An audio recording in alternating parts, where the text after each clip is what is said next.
6, 5, 4, 3, 2, 1.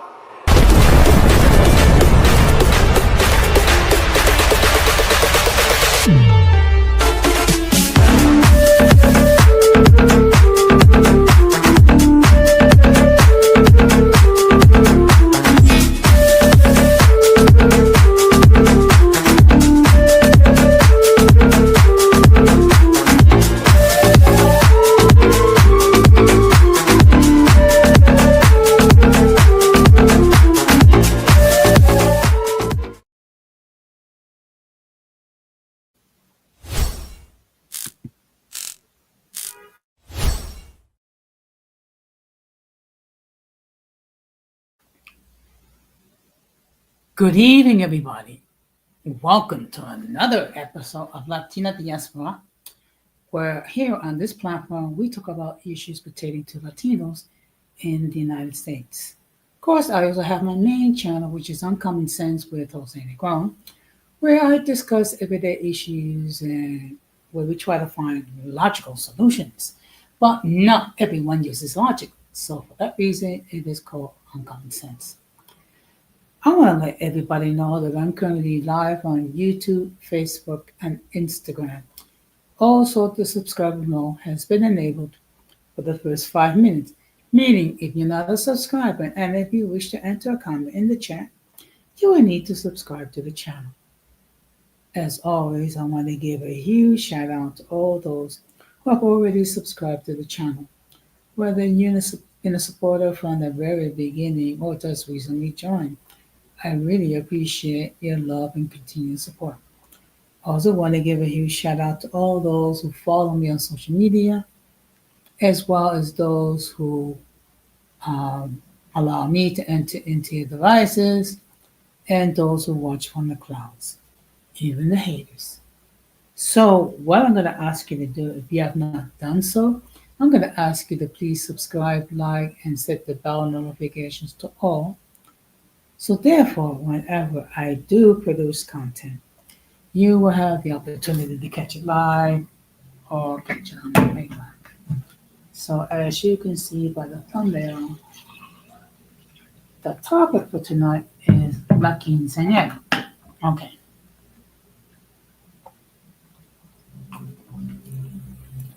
For those of you who are not familiar, um, it's kind of like a coming out party for young girls. Instead of having a sweet 16, it's basically more or less a sweet 15. In a stage where the girl changes from being a girl to a young lady. So we're going to discuss this in more detail. First of all, happy early 4th of July. Um, for those of you who observe the holiday, which is the 249th birthday of the United States. Now, before we get into the main topic, we're going to have another episode of In My Words.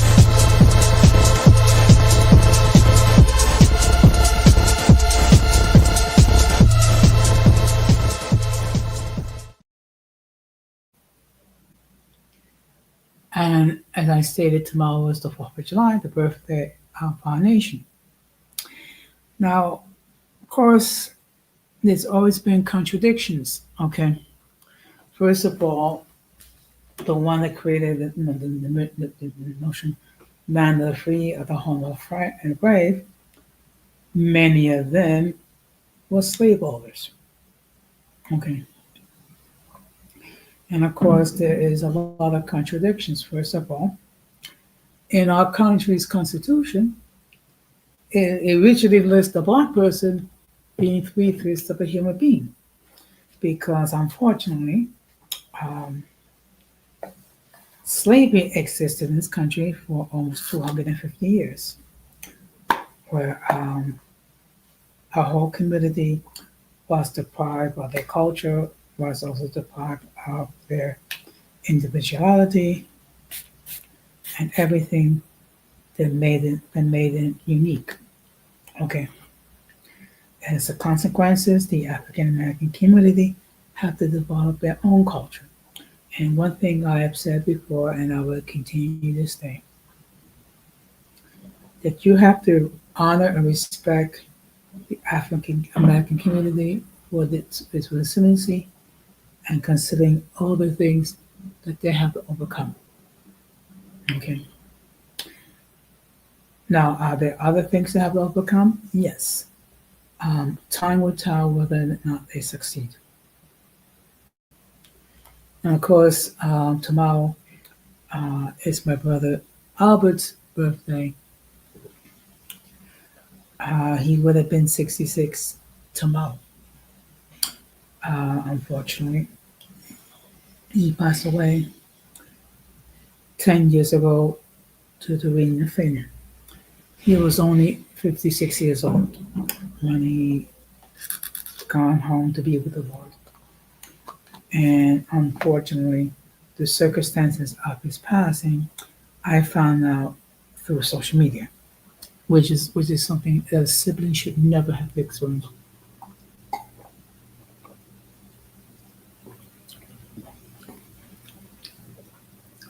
No family member, no sibling should have to deal with the passing of a loved one in social media.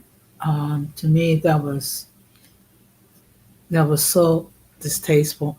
Okay, and what happened is when you do post something about a person's passing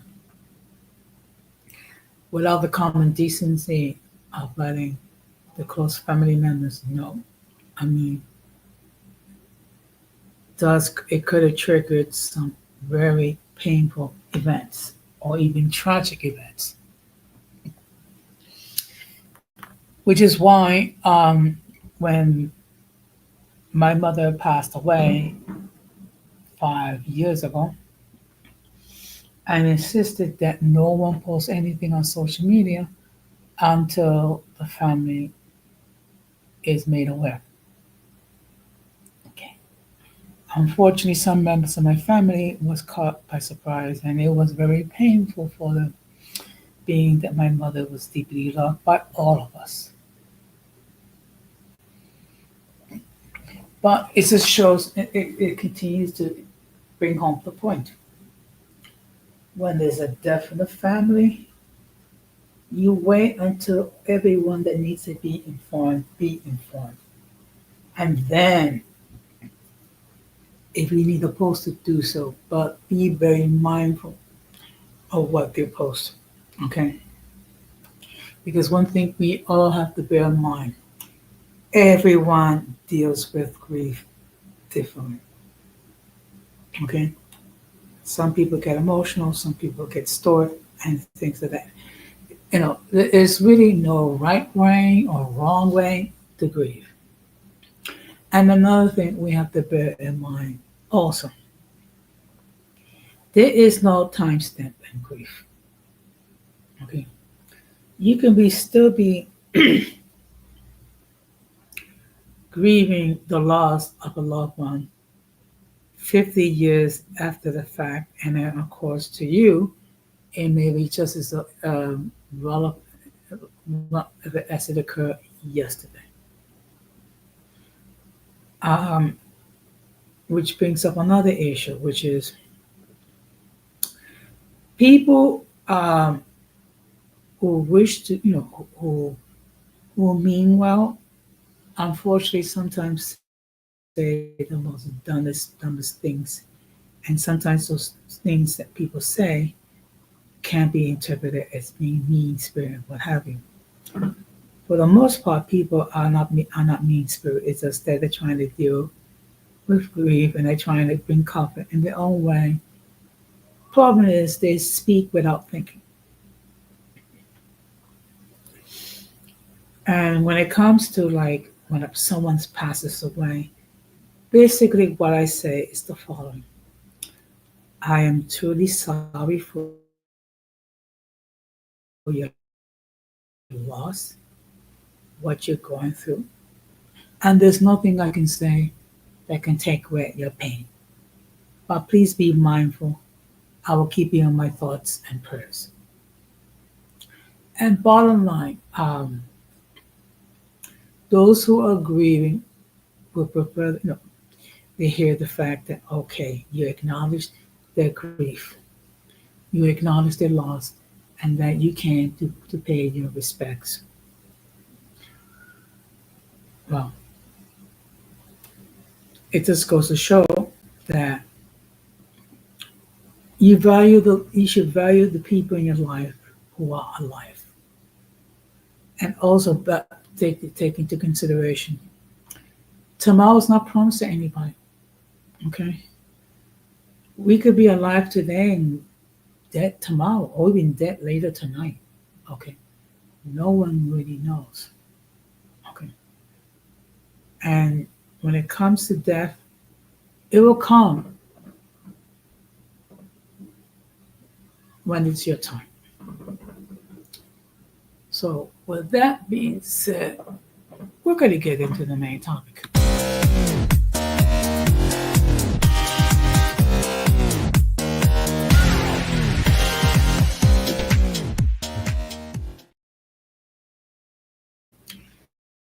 Now, I want to let everybody know that the link to join the panel has been pinned.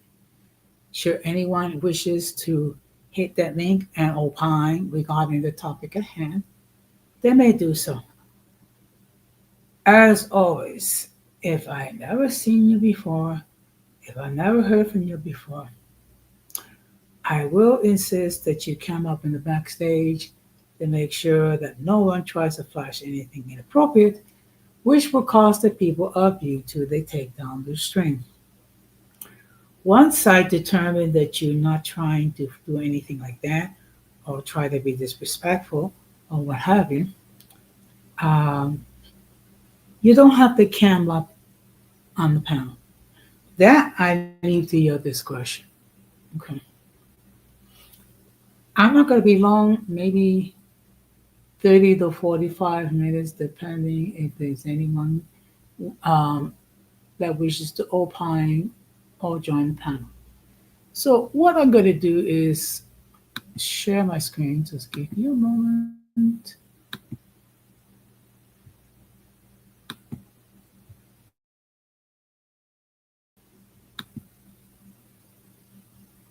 Okay.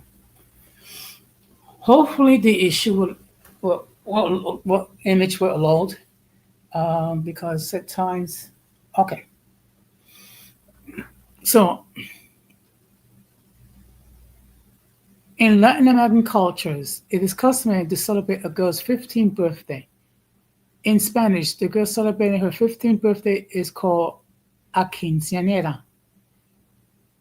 In English, primarily in the United States, quinceanera is used to refer to celebration and honors surrounding the special occasion.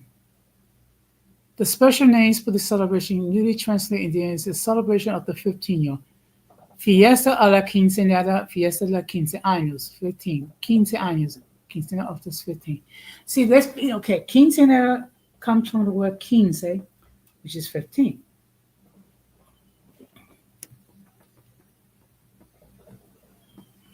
So now let's discuss its origins. Contemporary festivals combine Catholic traditions from old Spain with the traditions of the indigenous heritage of the pre-Columbian Mexico, along with a few modern twists, and rely heavily on European influence from the period of the Second Mexican Empire. For example, in ancient Mexico, the Aztecs and other indigenous people had many different ceremonies that mark the passage through various stages of life. The quinceañeras marked a young woman's transition into adulthood, as she was presented as a virgin to the community for probable suitors. The other original stories attribute quinceañera history to the Duchess of Alba in Spain, who hosted a ball at her place and invited adolescent girls to attend with formal clothes.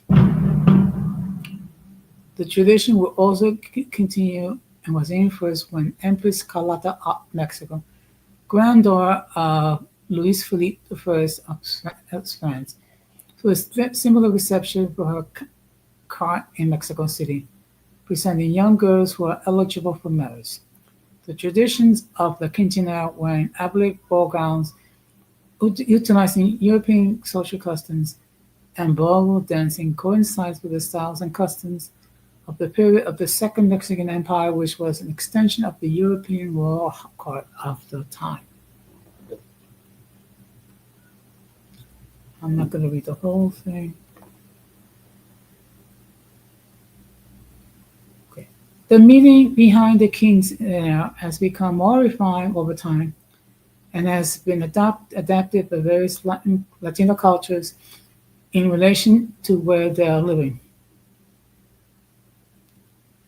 In rural societies, girls were considered ready for marriage once they turned 15. In the 20th century, the quinceanera received a privilege associated with womanhood, permission to attend adult parties, pluck her eyebrows and shave her legs, wear makeup, jewelry, and high heels. When this tradition originated, the quinceanera was a small party to celebrate the transition. Friends and family gathered in order to give the girl a chance to mingle with young men. Rich families celebrated quinceaneras with big parties and elaborate dresses. In Latin America, wealthy families announced quinceaneras in the newspapers to publicize the extravagant celebrations.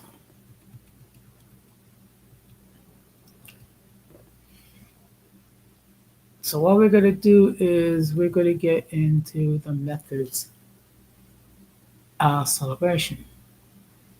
This celebration is different from any other event marking a person's birthday since it marks the transition from childhood to young womanhood. Scholar Ivan Vissing said that this celebration may begin with a religious ceremony. It's followed by a party featuring food, music, dancing, and fancy dancing called a tradition where it celebrates a young girl's journey from childhood to maturity. Historically, in the years prior to their 15th birthday, girls learn about cooking, weaving, and childbearing from the older women in their communities in preparation for their future roles as wives. During the celebration, girl's father will present her to potential suitors.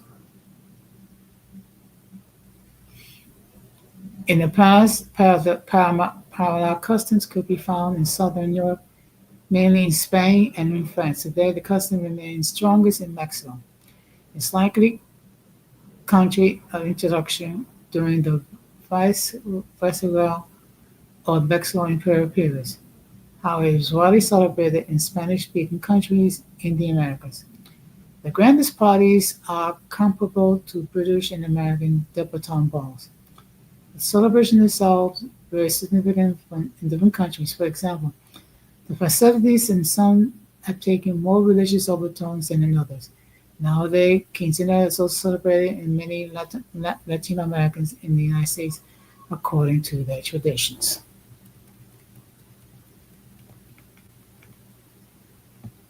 So what I'm going to just do is cite maybe one or two countries. Okay.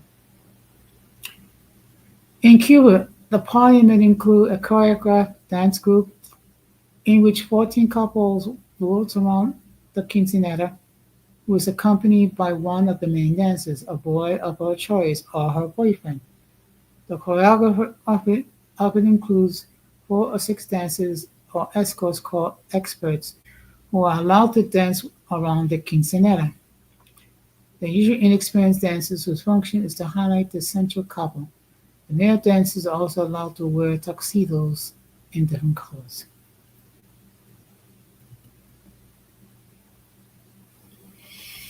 Another tradition commonly found in Cuba is that 14 ladies and 14 escorts, sometimes 7 each, in a car. The escorts hold flowers, usually roses, and the lady carry candles. As the quinceanera dances the waltz with her father, she blows out one candle, then picks up a rose. This continues until she has blown out all the candles and picked up all the roses. 14 candles blown out represent 14 previous years, and each makes a wish. When it's time to cut the cake, the quinceanera will blow out her last candle, thus completing her 15 wishes. The flowers are to be given to the mother.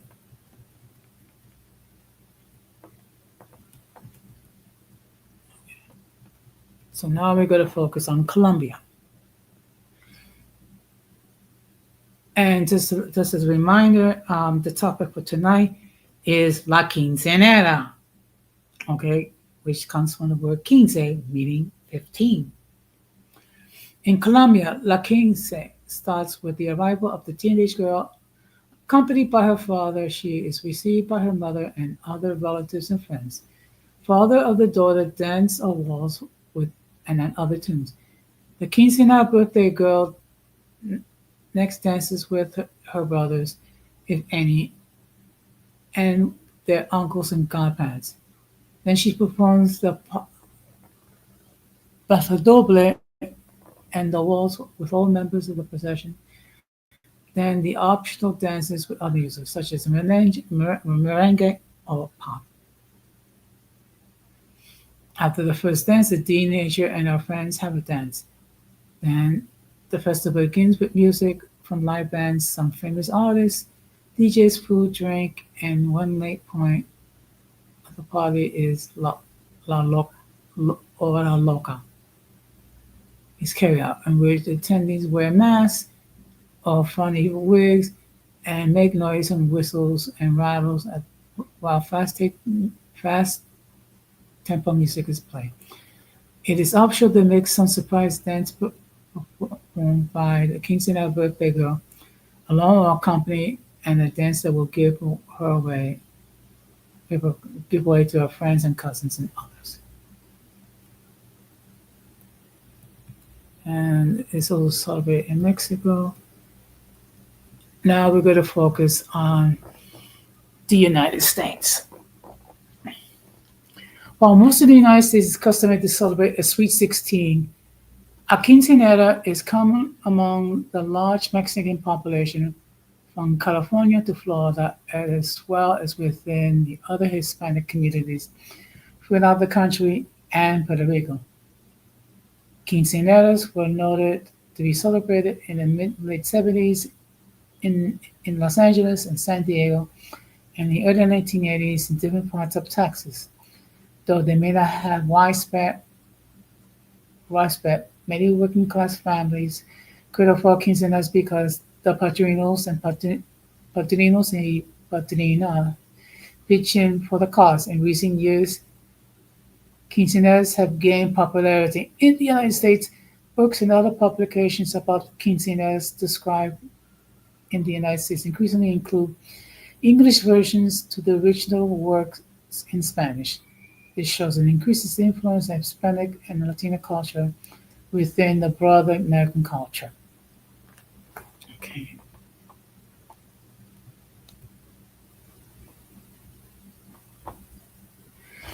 And here is some celebrities who have actually had quinceaneras.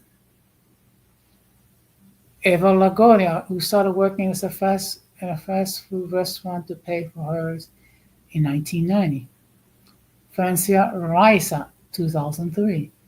Rada Thorne, who had a quinceañera and honor the Cuban heritage through her father in 2011.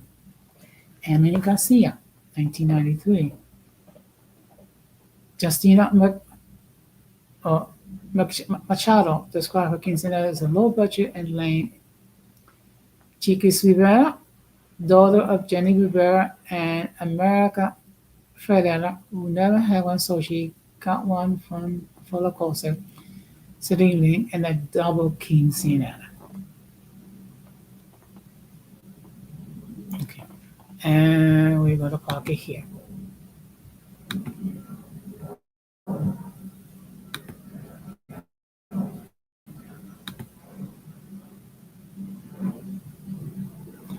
So that kind of gives you some history, an idea how La Quinceañera started. Okay, I mean it's very similar to a Sweet 16.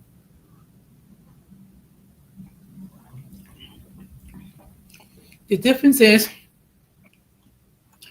that in the Latino culture, once a girl becomes 15 years old,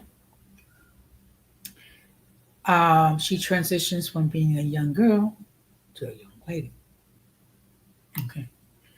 I have never been to a quinceanera, okay, celebration. I would like to attend one of these days. Maybe I will. So what we're going to do is I'm going to share one more. Let me just check and see. Okay.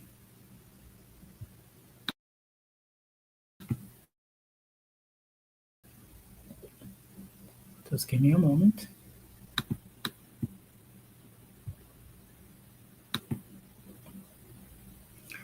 So what I'm going to do is I'm going to share an article. What to wear for a quinceanera. Okay. Just give me a moment.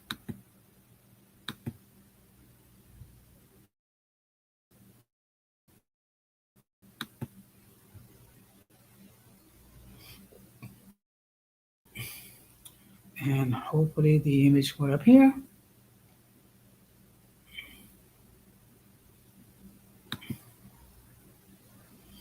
Quinceanera. What to expect and what to wear. Okay, and I guess that's one. Okay, what some of the young girls will wear. You're invited to a quinceanera, but this is your first time attending one, and you may not know what to expect and what you should wear to fit in with the other guests. In this article, we'll help you to learn more and get ready for fun, exciting passage. A quinceanera is a Latin tradition for teenage girls, very similar to Sweet 16 party in American culture. Instead of birthday girl turning 16, she's turning 15. That's where you get the quinceanera from Spanish word quince, which is 15. There will be plenty of dancing, food, and in general, a huge celebratory party. Quinceaneras tend to be very family oriented with people of all age groups present to celebrate the birthday girl's passage into adulthood. There will often be live music, speeches, and surprise dances performed by the quinceanera and her closest friends. Now, what to wear for a quinceanera? That's a very good question. Let's see what we should wear. Quinceanera is hosted at a personal residence. Traditionally, a quinceanera taking a place in someone's home means you can dress a little bit more casually. A nice pair of skinny jeans, wedges or heels, and a pretty top should be enough, or a boho chic dress will also be appropriate without going overboard. Alternately, nice pair of slacks, casual shoes, not sneakers, with freshly pressed dress shirt and are perfect for young men. Now, quinceañera is hosted at reception halls. If you're wondering what to wear to a quinceañera hosted at a reception hall, the key word or fashion is classy. Really, I apologize, it's just they're lighting up fireworks, okay, being it's for 4th of July. Rarely a quinceañera white tie affair, so there's no need for a floor-length formal gown. A dress nice to wear to an afternoon wedding would be appropriate to wear to a quinceañera. Young men should be dressed in a sport coat, tie, dress pants, and freshly polished dress shoes. However, if the quinceañera is occurring during the late afternoon or evening, dressing a bit more is recommended. A knee-length modest mini dress and a pair of cute yet comfortable heels makes the ideal ensemble. Keep in mind that a quinceañera is a birthday party, not a nightclub. Showing off your leg is appropriate, but wearing your midriff and cleavage is inappropriate. Excuse me. Just kidding.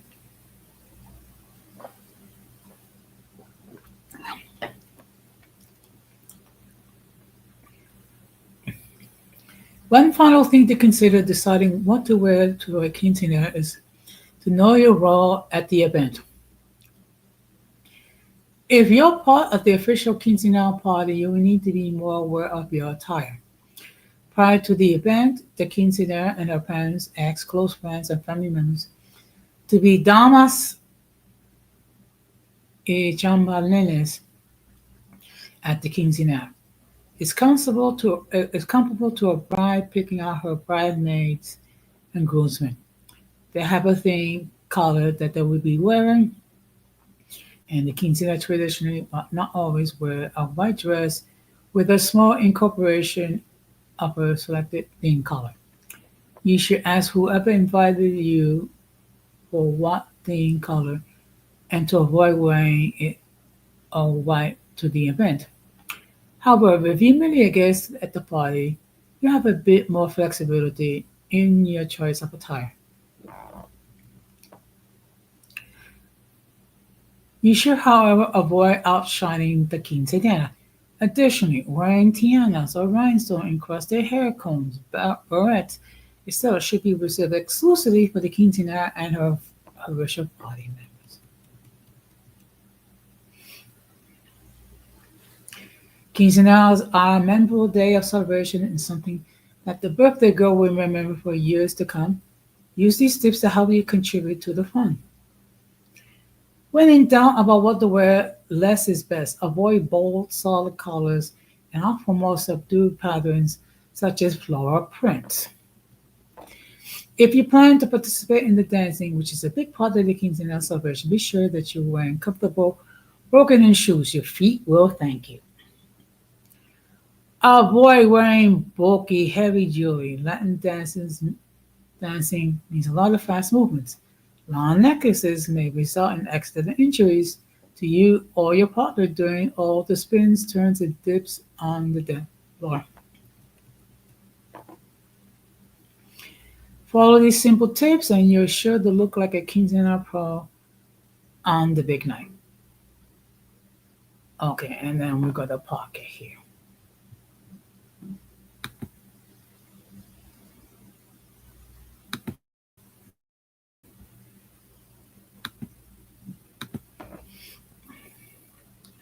So that kind of gives you an idea what to wear and what not to wear. Okay. As always, if you are invited to a quinceanera, always ask the person who invited you what you should wear.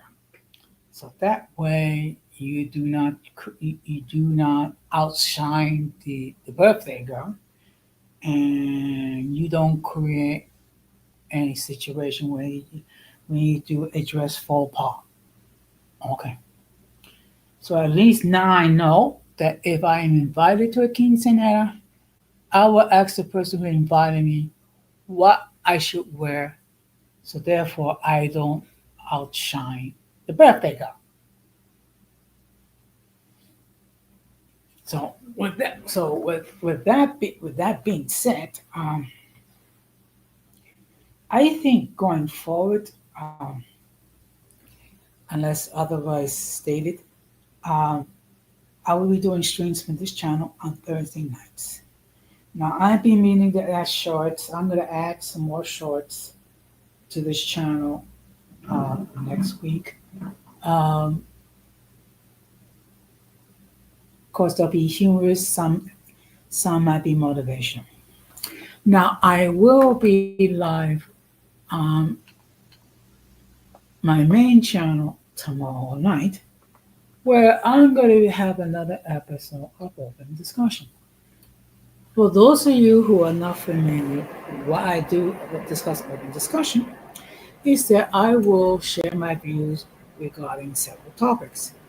Of course, the audience will have an opportunity to opine in the chat or pop, join the panel and opine. I will also ask if there's any other topics that they wish for me to discuss, and I will do my best to comply. Okay. And of course, I will be talking about the fact that tomorrow is my brother's birthday. I also will be talking about um, the trial and the fact that PGD was found guilty of two of the lesser counts. So she'd be interested to see how many years in prison he'll get. And in all fairness, our court system is far from perfect. But P. Diddy had his day in court. And as far as, the verdict, it's a mixed bag. Okay. And of course, we all know that all those who support P. Diddy will talk about how it's unfair, he didn't do anything wrong, and what have you. Well, he's been convicted. Okay. So you cannot use the word alleged. It is not the fact he's convicted of two of the crimes. And we shall see. Also, I'll be just sharing my schedule, what we've been scheduled for next week as well. And of course, there's always the playback end. Please do your thing. You can enter your comments. Just whatever you do, please be respectable, because if you do put down nasty comments, they will be deleted. It is as simple as that. And for those of you who are going to be outside on the 4th of July, please be careful, because people are going to be lighting fireworks. And sometimes people are going to be careless. Okay. I mean, careless is, in other words, they're going to try to light candles, fireworks, and then for some reason hold on to them. And that's as a result, people have injuries to their hands, people have injuries to their face, even injuries to their eyes and what have you. Also, when people are out on the 4th of July, people might consume alcohol, and then they try to operate vehicles in an inebriated state. So what I would suggest to you, if you're going to observe the 4th of the holiday, or if you have any outdoor activities, be very careful. And just don't do anything crazy. Just enjoy the time. If you're going to a barbecue, make sure that you partake of what the food is there and things of that nature. And